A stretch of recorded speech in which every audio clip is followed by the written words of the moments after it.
আমরা যাচ্ছি সিরাজগঞ্জ। রাজশাহীর ট্রেনে সিল্ক সিটিতে খুব সুন্দর খেতে খেতে যাওয়া যায়। ওরা নাস্তা দেয়, যে আমরা একটা নাস্তা কিনেছি ওদের কাছ থেকে। এই সেতুটি বাংলাদেশের দীর্ঘতম একক রেল সেতু। এখন শহীদ মনসুর আলী রেল স্টেশনে নামলাম, সেই ঢুকছি। তো মায়ের হাতে রান্না আসলে কার না ভালো লাগে বলেন। এত মজার আলুর চপ, খাসির মাংসের চপ, ঝক ঝক ঝক ট্রেন চলেছে রাত দুপুরে, ওই ট্রেন চলেছে ট্রেনের বাড়ি কই। সে যা হোক, চলছে ঈদের ছুটি। যদিও ব্লগটা যখন এসছি ঈদের ছুটি শেষ। সবাই কেমন আছেন? জি আসসালামু আলাইকুম। জুনায়েদ জিলানী ব্লগসের আজকের পর্বে সকলকে আমন্ত্রণ। আমরা যাচ্ছি সিরাজগঞ্জ।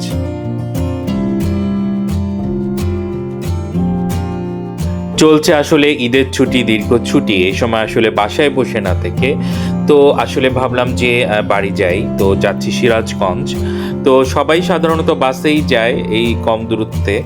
আমি আবার ট্রেন অনেক ভালোবাসি, সেই জন্য ট্রেনে যাচ্ছি।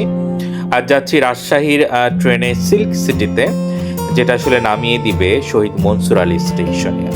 আসলে এই সামান্য দূরত্ব হলেও আমি ট্রেনটা খুব ভালো লাগে, এই জন্য ট্রেনেই যাতায়াত করা হয়। এর আগেও যে ব্লগটি দিয়েছিলাম তখন গিয়েছিলাম একতাতে। তো এখন যাচ্ছি আমরা সিল্ক সিটিতে। তো সিল্ক সিটি এই ট্রেনটি ছাড়বে কমলাপুর থেকে দুপুর 2:30। আরেকটা কথা বলে রাখি, আমাদের সিরাজগঞ্জের জন্য আরেকটা নির্ধারিত ট্রেন আছে, সেটা হচ্ছে সিরাজগঞ্জ এক্সপ্রেস। তারপরেও আমরা সিল্ক সিটিতে যাচ্ছি কারণ এটার সময়টা একটু আগে। তো আমরা 3 জন ইতিমধ্যেই উঠে পড়েছি ট্রেনে। তো ভিড়টা তুলনামূলক একটু কম, কারণ এটা হচ্ছে ঈদের পর।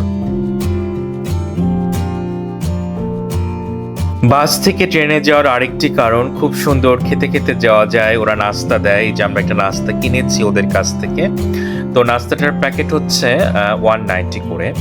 এখানে ব্রেড আছে চিরাচরিত, তারপরে chicken cutlet and chicken fry, আর সাথে একটু কফি নিলাম। ট্রেনে আবার মজা করে খেতে খেতে যাওয়া যায়, এটা একটা প্লাস পয়েন্ট, এর জন্য আরো ভালো লাগে।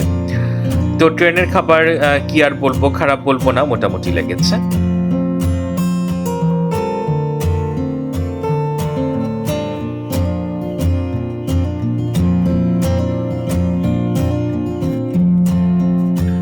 একটু জিরোয় ফের ছুটে যায়, মাঠ পেরুলেই বন, পুলের উপর বাজনা বাজে ঝনঝনা ঝনঝন। আসলে ট্রেনে যখন যাই এই কবিতাগুলো, ছড়াগুলো মনে পড়ে। দেখেন কি সুন্দর দৃশ্য। আসলে খুব একটা ভালো দেখাতে পাচ্ছি না, কারণ আমরা যাচ্ছি স্নিগ্ধা, মানে যেটা এসিতে, গ্লাসটা আবার খোলা যায় না, লক করা। যা হোক, আমার ছেলে আবার চকলেট দেখে এসে চকলেটও নিল। আসলে কোথাও গেলে এই একটা ভালো লাগা যে গ্রামের দৃশ্যগুলো খুব সুন্দর দেখা যায়, সেটা বাস হোক অথবা ট্রেন হোক। এটাই আসলে মজা, যে আপনি খুব সুন্দর কফি পাবেন, আবার চা পাবেন, চায়ের সাথে গপ্প এই ট্রেনেও আছে। তো ট্রেনটা একটু থামলো, ক্রসিং আছে, আরেকটি ট্রেন যাবে। তো ক্রসিং এর সময় একটু উকি দিলাম, বেশ ভালো লাগছে, অনেকেই নেমেছে। তো ঢাকা কমলাপুর থেকে আপনার শহীদ মনসুর আলী স্টেশন পর্যন্ত স্নিগ্ধা, মানে এসিতে আপনি 500 টাকার মধ্যেই পার সিট পেয়ে যাবেন। তবে ট্রেন জার্নি খুব ভালো লাগে, মাত্র 3 ঘন্টা লাগে, একদম এক্স্যাক্টলি 3 ঘন্টা, কোনো জ্যাম নাই, কিছু নাই। তো গাড়ি ছুটছে আর আমরা দেখছি, ভালো লাগছে।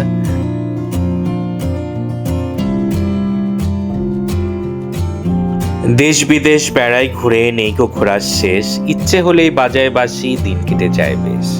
থামবে হঠাৎ মজার গাড়ি, একটু কেশে খক, আমায় নিয়ে ছুটবে আবার ঝকঝকা ঝকঝক। আজ বেশ কাব্যিক হয়ে উঠেছি। ছড়াটি লিখেছিলেন শামসুর রহমান, কবি শামসুর রহমান, অ্যান্ড ট্রেন ছড়াটি অনেকেই পড়েছেন। তো আমরা এখন যমুনা রেল সেতুর উপর। যমুনা রেল সেতু হলো বাংলাদেশের যমুনা নদীর উপর অবস্থিত একটি দ্বৈত গেজ ডাবল ট্র্যাক রেল সেতু। এই সেতুটি রেল নেটওয়ার্কের মাধ্যমে সিরাজগঞ্জ এবং টাঙ্গাইলকে সংযুক্ত করে।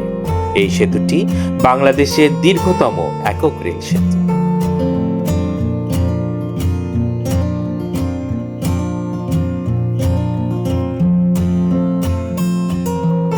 4.8 কিলোমিটার দৈর্ঘ্যের এই সেতুটি উদ্বোধন হয় 2025 সালে।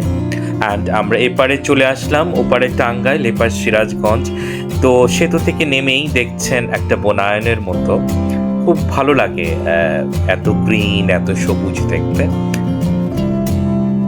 এই গ্লাসটা খুব ক্লিন না, এই জন্য দেখাতে পাচ্ছি না ভালোভাবে। সে যা হোক, আমরা এখন শহীদ মনসুর আলী রেল স্টেশনে নামলাম, জাস্ট 3 ঘন্টা লাগলো।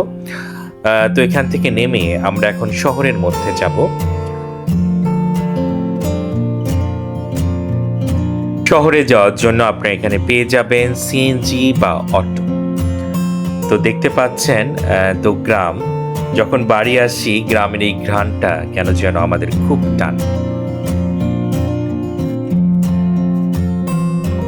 লাস্ট ডিসেম্বরে আসছিলাম, আবার আসলাম। তো এই তো আমরা এখন বাসায় ঢুকছি। তো এটা একটু সারপ্রাইজ ছিল, ভিজিট ছিল, আমরা অতটা জানায় আসি নাই। তো এই জন্য খাবারের যা ছিল হঠাৎ করে সেটাই আমরা খাচ্ছি।